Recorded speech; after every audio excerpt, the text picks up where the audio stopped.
Hello दोस्तों, welcome to Doval talk. कुछ सवाल हैं जो रेलवे ग्रुप डी एग्ज़ाम से रिलेटेड लगातार मुझसे कमेंट्स में पूछे जाते हैं कि इस बार रेलवे ग्रुप डी एग्ज़ाम में अटेंडेंस कितनी गई है, इस बार कंपटीशन कितना है और जिनके 40-50 नंबर आ रहे हैं स्टूडेंट्स के, उनका सिलेक्शन होगा या नहीं होगा, और आप लोगों का रेलवे ग्रुप डी एग्ज़ाम का रिजल्ट कब तक आएगा। तो इन सभी चीज़ों के बारे में हम बात करेंगे और एकदम 100% सटीक अटेंडेंस देखने की कोशिश करेंगे कि कितनी गई है इस बार एग्ज़ाम में।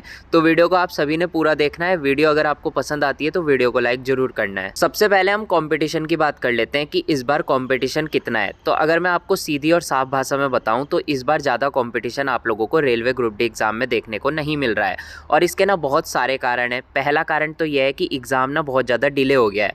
2019 में फॉर्म भरा गया था और 2022 में जाके एग्ज़ाम हो रहा है, तो बहुत कम ऐसे स्टूडेंट्स हैं जो लगातार इस एग्ज़ाम की तैयारी में लगे हुए थे। बहुत सारे स्टूडेंट्स ऐसे हैं जिन्होंने इस एग्ज़ाम की तैयारी बीच में ही छोड़ दी थी और तैयारी छोड़ने की बहुत सारी वजह है। अलग अलग स्टूडेंट्स के लिए अलग अलग वजह है तैयारी छोड़ने की। कुछ ऐसे स्टूडेंट हैं जो 3 साल तक वेट नहीं कर पाए, उनका पेशेंस लेवल इतना नहीं था कि वो इतना वेट कर सके इस एग्ज़ाम के लिए, तो उन्होंने तैयारी छोड़ दी। बहुत सारे ऐसे स्टूडेंट्स हैं जो इस एग्ज़ाम की तैयारी करना चाहते थे लेकिन उनके घर की स्थिति अच्छी नहीं थी, जिस वजह से उन्हें प्राइवेट जॉब देखनी पड़ी, तो वो वहाँ पे निकल गए, तो उनकी तैयारी थोड़ी डिस्टर्ब हो गई।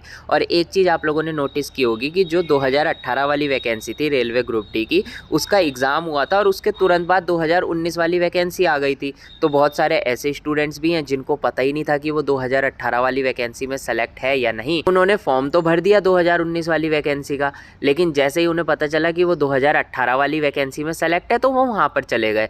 और यही सब कारण है कि इस बार आप लोगों को ज़्यादा कंपटीशन फेस करने को नहीं मिलेगा। और अगर आप लोग ये सोच रहे हो कि 3 साल थे हमारे पास, तो बहुत सारे ऐसे स्टूडेंट भी हैं जिन्होंने 3 साल में बहुत अच्छी तैयारी कर ली होगी, तो हमें कंपटीशन ज़्यादा देखने को मिल सकता है। तो ये चीज़ भी मैं क्लियर कर देता हूँ। बहुत सारे ऐसे स्टूडेंट हैं जो अच्छी तैयारी करके गए थे, लेकिन हुआ क्या, एग्ज़ाम का लेवल बहुत ज़्यादा डिफ़िकल्ट आ गया।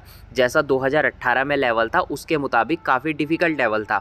और बहुत सारे ऐसे स्टूडेंट हैं जो ज़्यादा अटैम्प्ट ही नहीं कर पाए, उनकी तैयारी भी अच्छी थी, तभी भी उनका अटैम्प्ट कहीं ना कहीं 70-75 पे ही जाके अटक गया। और जिसने 70-75 अटैम्प्ट किया होगा तो कट फिट के उसके मार्क्स आएंगे 60-65। इसी वजह से मैं कह रहा हूँ कि कंपटीशन इतना ज़्यादा नहीं है और कट ऑफ इतनी ज़्यादा नहीं लगनी है। अब बात करते हैं अटेंडेंस की। तो अटेंडेंस ना काफ़ी कम गई है और जो रीज़न मैंने कंपटीशन कम होने के बताए ना, वही रीज़न अटेंडेंस कम होने के भी हैं।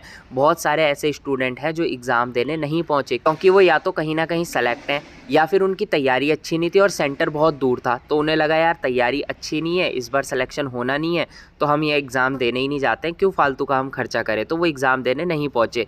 इस वजह से किसी भी जोन का आप ले लो, ज़्यादा से ज़्यादा वहाँ पर जो अटेंडेंस रही है वो 45% से 55% के बीच में रही है। और 55% मैंने बहुत ज़्यादा बोल दी, ज़्यादातर जोन में तो 50% के आसपास ही अटेंडेंस है। इसलिए मैं कह रहा हूँ कि आप इस चीज़ से मत डरना कि इस एग्ज़ाम में बहुत सारे फॉर्म भरे गए थे या फिर यहाँ पे कंपटीशन ज़्यादा हाई है।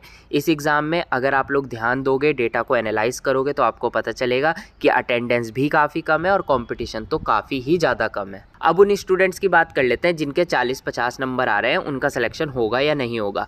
तो यार ये चीज़ ना वेरी करती है कैटेगरी वाइज। अगर आप ST SC कैटेगरी के हो तो यार अगर 40-50 नंबर भी हैं तो भी आपका सिलेक्शन होने के बहुत हाई चांसेस हैं।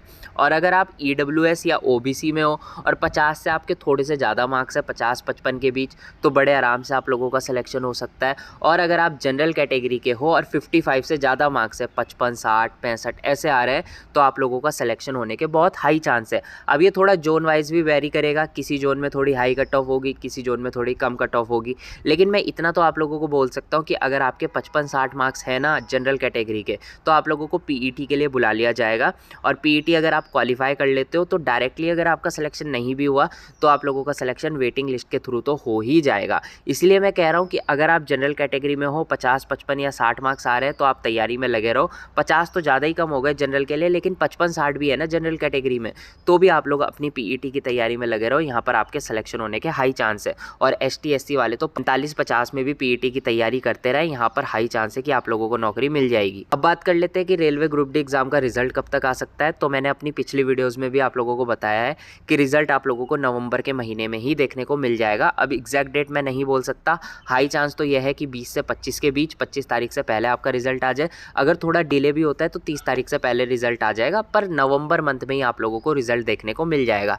तो रिजल्ट के लिए आपको टेंशन नहीं लेनी है और रिजल्ट के तुरंत बाद पीईटी लिया जाएगा दिसंबर की लास्ट वीक या जनवरी की फर्स्ट वीक में। तो पीईटी के लिए भी आप लोग तैयार रहिए। बाकी आप लोग लगे रहिए पीईटी की तैयारी में और आगे जो रेलवे की न्यू वैकेंसीज आने वाली है उनकी तैयारी में भी लगे रहिए, क्योंकि आगे भी आपके पास बहुत सारे मौके मिलने वाले हैं आपको। तो मिलते हैं अपनी नेक्स्ट वीडियो में, तब तक के लिए बाय।